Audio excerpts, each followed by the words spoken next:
Daripada perikanan ini pun juga akan bisa menutupi kos tadi itu. Akan tumbuh ya. Iya, ini kalau kita kembangkan di Warpramasi ini, kita tidak perlu lagi dari Surabaya. Iya betul. Hari ini kita makan lele aja harus dari Surabaya kan? Iya, Mujair Mujair juga, saja, betul, iya. sedangkan harganya tidak terlalu jauh. Mm-mm. Makanya kenapa pemerintah tidak, ya artinya kita berspekulasi, tetapi kan demi rakyat kita. Dengan mungkin membuat koperasi, suatu contoh untuk menampung hasil daripada perikanan contohnya. Kalau pertanian sudah, ya pertanian sudah dengan menampung beras sudah. Tapi untuk yang perikanan, kemudian sayur-sayuran, kemudian bahan-bahan yang bisa disuplai dari sini, kenapa tidak? Dan itu pemerintah sangat bisa.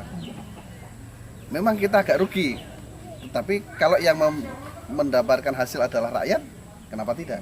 Daripada kita menguntungkan daripada ibaratnya 1, 2, 3 bahkan 10 pengusaha lewat pemerintah, contohnya dari Surabaya atau dari kota-kota yang dari luar daerah.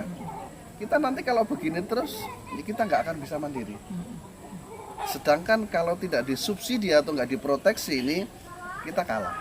Pertama kalah harga, yang kedua mungkin juga bisa kalah kualitas. Karena kalau di Jawa kan lebih bagus lah ya, lebih bagus. Tapi ini kewajiban pemerintah untuk menghidupkan kembali. Di SP5 ini juga banyak UMKM yang perlu dikembangkan. Banyak. Sebagai wakil rakyat Bapak mendorong hal-hal seperti ini. Iya, semuanya kita dorong semaksimal mungkin agar hari ini suara rakyat ini kalau di telinga kita kadang rasa haru atau rasa kasihan atau di sela-sela naiknya. Contoh, harga minyak goreng aja naiknya. Iya, Nah, betul. artinya masyarakat memang bisa membeli, tapi kan membeli ya terpaksa karena nggak ada. Karena memang dibutuhkan. Memang dibutuhkan. Makanya ini juga bagaimana pemerintah dalam menghadapi situasi seperti ini. Oke lah, mungkin Perindakop kita cek harga-harga, tapi asli yang harus di actionnya itu adalah pasar murah contoh gitu. Kewajiban siapa ya? Pemerintah, kembali kepada pemerintah. Ayo selamatkan masyarakat dengan pasar murah contoh. Satu tempat. Ini kan membantu sekali. Kalau beras oke lah sudah disubsidi, tapi tatkala sembako yang lain itu nggak diperhatikan ya, masyarakat menjerit lagi. Kembali ya adalah memang tugas pemerintah sekali lagi. Makanya saya bawa Pak Wakil Bupati biar juga bisa mendengarkan suara-suara daripada rakyat. Berarti tadi bantuan tadi itu memang aspirasinya Bapak ya? Iya, bukan hanya di sini, banyak sekali. Jadi aspirasi kami DPR juga akan mengaspirasi. Saya kadang selain itu juga saya lewat Pak Wakil, karena Pak Wakil itu juga perwakilan dari kami yang Muslim. Respon sekali dan banyak sekali. Ini ibaratnya sudah yang kesekian kali lah dengan saya. Berarti ini aspirasi sebagai Bapak, sebagai anggota Dewan juga mempertanggungjawabkan apa yang sudah masyarakat mempercayakan kepada Bapak juga kan. Betul. Bapak satu lagi terkait dengan ini kayaknya banjir banget ini, apalagi di daerah Warpramasi kemarin ada banjir ya Bapak? Yang pertama itu di SP2. Kemarin di SP2 itu banjir yang nyaris sedikit lagi lompat ke pertanian. Ya. 1 minggu. SP2 di Kampung Desa itu. Kampung Desa SP2, iya. Pravi. Itu nyaris saja. Makanya tatkala saya komunikasi dengan Pak Wakil, kemudian dengan PU bidang, alhamdulillah dalam jangka waktu 1 hari langsung direspon. Nah, ini dalam rangka mengamankan sementara. Tapi saya minta kemarin kalau cuma begini banjir terus nanti juga akan longsor lagi. Maka dibikin talut atau bronjong gitu. Plus yang kedua di Kampung Ijuk, di belakangnya Kampung Igor Majmus. Itu saya pernah ke sana juga, memang itu juga parah. Maka tindakan kami lewat Kabid SDA, PU, kita komunikasi dengan balai dan kita bersyukur. Saya baru dapat informasi tadi, teman saya yang di sana, koordinator yang di sana melaporkan ke kami bahwa sudah mulai pembronjongan. Nah, ini kerja begini kan memang harus kerja cepat karena banjir itu kan nggak ngerti waktu. Iya, kalau hujan terus dia nggak mau tahu pemerintah punya uang atau tidak, nggak ngerti. Makanya ini kewajiban kami baik itu pemerintah kabupaten ataupun provinsi untuk bagaimana ya bertindak cepat gitu. Iya. Berarti yang kepada untuk BPBD dan juga PU apa yang mau diinikan, apalagi kan situasi cuaca saat ini mungkin akan bisa sampai akhir Januari mungkin dibanding ini, apalagi dengan siklon Warpramasi ini yang memang kebanyakan pertanian, jangan sampai merusak ini warga. Apa tangkap cepat dari otomatis komunikasi itu yang paling penting. Jadi baik itu BPBD atau PU ya memang harus komunikasi dengan kami yang di lapangan lah. Komunikasi di lapangan bagaimana dia harus bertindak. Sekali lagi rakyat tidak ngerti pemerintah punya uang atau tidak, diceritain COVID mau ngerti apa nggak ngerti itu. Ngertinya begitu butuh dilayani. Dan ini kewajiban kita sebagai pemerintah ya harus laksanakan. Minimal daruratnya dulu lah. Karena kan kalau yang seperti besar-besar harus dianggarkan. Tahun 2002 ini diusulkan, jadinya 2023. Banjir setelah habis nanti. Umpamanya suatu contoh kayak pertanian ya, pertanian 2 bulan lagi nggak sampai kita udah mulai panen. Sudah mulai panen biasanya kalau sudah padi ini sudah mau tua, ada serangan hama. Di situ petani sudah kehabisan bekal, kehabisan dana. Di sini pemerintah yang harus turun menyelamatkan dan tidak bisa ditunda. Kalau ditunda berarti selesai.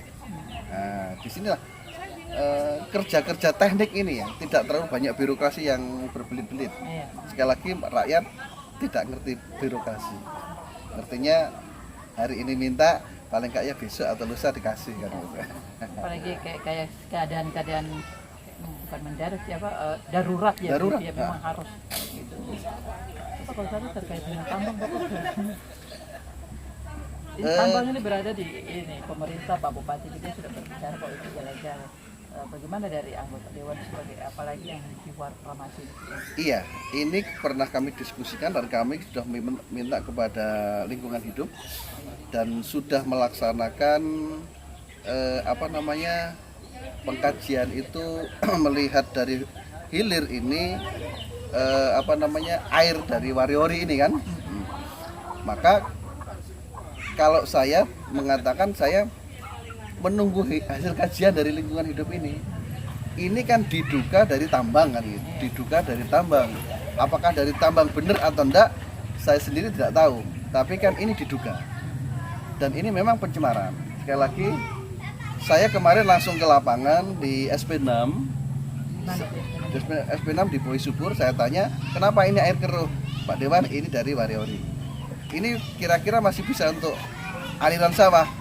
Jawabnya Pak Dewan ini bisa kita masukkan ke kolam atau ke sawah tatkala air ini dalam keadaan bening. Hujan begini artinya kan kalau hujan kan tidak terlalu keruh. Nah itu baru kita masukkan. Kalau tidak kita tidak berani masukkan. Kenapa? Kalau kita masukkan tambah mati. Ikan tambah mati. Ikan sengsara. Berarti Wariori itu air dari mana tuh? Dari Wariori. Nah itu yang diduga dari tambang. Sekali lagi tanda kutip itu diduga karena saya sendiri tidak tahu. Itu harus dari Dinas Lingkungan Hidup apakah ini memang diduga dari kerusakan tambang atau tidak, saya tidak tahu. Jadi yang penting sudah melihat langsung ya Bapak ya. Ya kalau kami kan di lapangannya, bukan di hulunya tapi kami di hilir. Ya, kami ini penderita. Petani saya di SP6, di SP7, di SP8, kami ini menerima akibatnya daripada air Wariori itu. Dan pemerintah pusat maupun provinsi sudah bangun irigasi sebesar itu dengan dana miliaran, tapi tidak bisa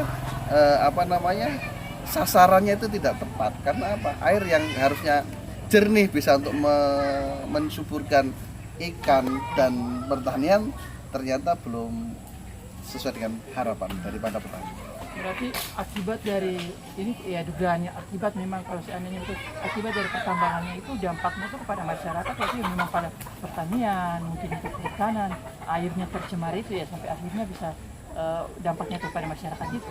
Ya itu dampak untuk petani terutama petani kemudian perikanan itu terdampak sekali. Baik itu SP6, SP7, SP8 iya. Jadi tambang ini kalau orang bilang ini tambang mau ilegal atau enggak ilegal kan saya tidak tahu itu.